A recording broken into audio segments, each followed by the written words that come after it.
Bonjour à toutes et à tous, nous sommes le jeudi 18 juillet, vous êtes sur 20 minutes TV et c'est parti pour 6 minutes d'info.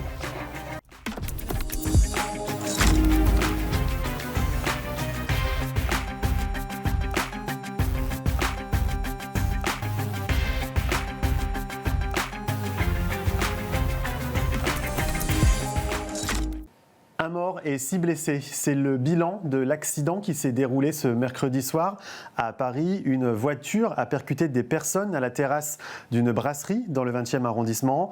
Âgé de 24 ans, le conducteur de la voiture a voulu prendre la fuite après les faits. Il a été interpellé dans la soirée. Sa garde à vue a été levée vers 10h40 ce jeudi matin pour une prise en charge en psychiatrie.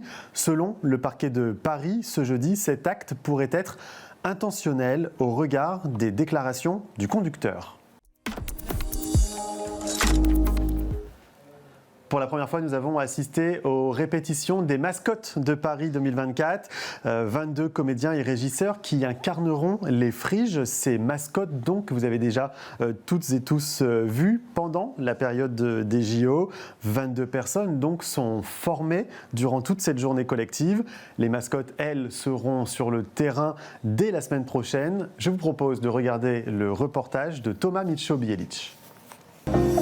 C'est tour à gauche.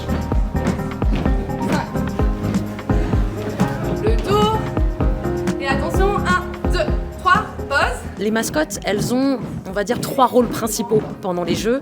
Le tout premier, c'est d'être le lien émotionnel entre le public et les Jeux, et notamment les enfants.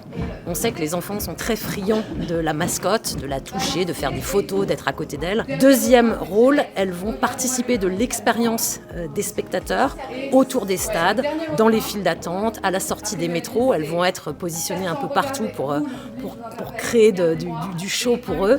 Et puis enfin, sur les terrains, juste avant l'arrivée des athlètes, les mascottes vont performer de manière plus ou moins longue et chauffer la foule, être vraiment agent d'ambiance pour les Jeux.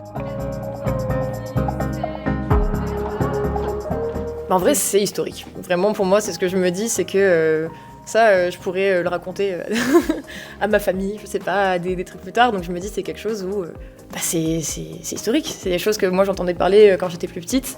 Donc moi, je me dis, je prends part, on va dire, à l'histoire des Jeux Olympiques de façon assez particulière, assez singulière.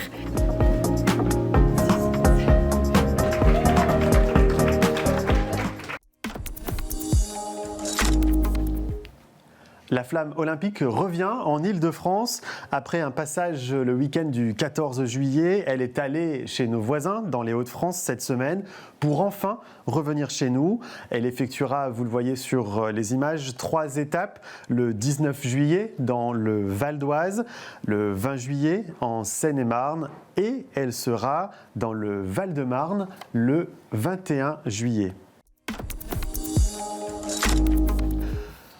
Le quotidien des Parisiens change jour après jour avec l'arrivée des Jeux Olympiques dans la capitale. Alors une question, facile ou pas de traverser ces zones de JO?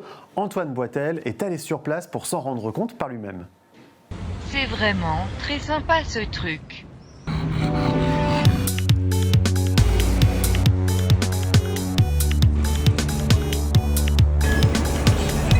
Computation.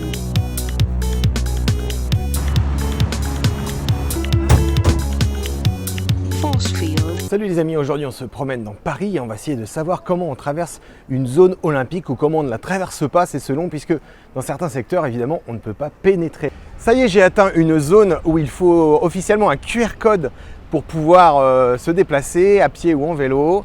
Donc je vais aller demander à nos amis fonctionnaires de police comment est-ce qu'on peut accéder à ce site qui se trouve donc au pied de la Tour Eiffel et qui coupe le quartier en deux pour les riverains, il faut quand même s'en souvenir, mais également pour les touristes qui se trouvent donc devant une grille Vauban et qui ne savent pas comment aller de l'autre côté de la Tour Eiffel. Bien évidemment, les policiers leur expliquent gentiment comment ils doivent s'y prendre et c'est comme ça toute la journée pour eux. Il faut bien dire aux gens qu'il faut un QR code.